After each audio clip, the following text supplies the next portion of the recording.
Feds recently struck down a push to reintroduce jaguars to New Mexico, but the wildlife group behind the petition says they'll keep trying. News 13's Marilyn Upchurch spoke with those for and against the idea.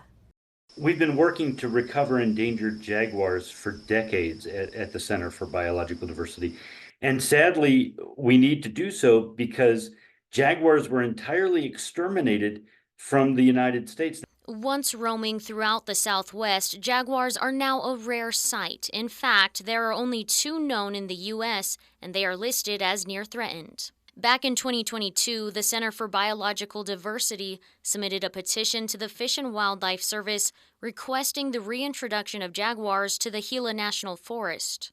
Reintroducing jaguars to the southwestern United States potentially could allow jaguars on both sides of the border to interact with each other, to breed, to increase the genetic diversity. The denial letter from January said the reintroduction in New Mexico would not further the conservation of the species, citing slow breeding and the need for too much human intervention in order for the program to work. The Biopark Society says the Gila could be suitable for jaguars, but the broader impact would be uncertain. We should be doing jaguar conservation, yes, but I think ultimately the jury is still out on whether or not a reintroduced population in the state of New Mexico would be beneficial to the global conservation status of jaguar. Meanwhile, the New Mexico Cattle Growers Association thinks the Fish and Wildlife Service did the right thing. The jaguar would be killing our elk, it would be killing our recovering deer herd, and it would be killing our cattle and our horses.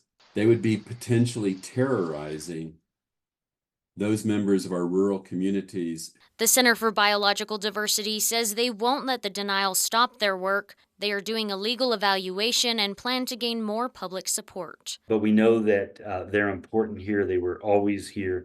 We need to bring them back, and we will be able to do that eventually. Marilyn Upchurch, KRQE, News 13. The Fish and Wildlife Service says they could reconsider the decision if conditions change or they receive new information.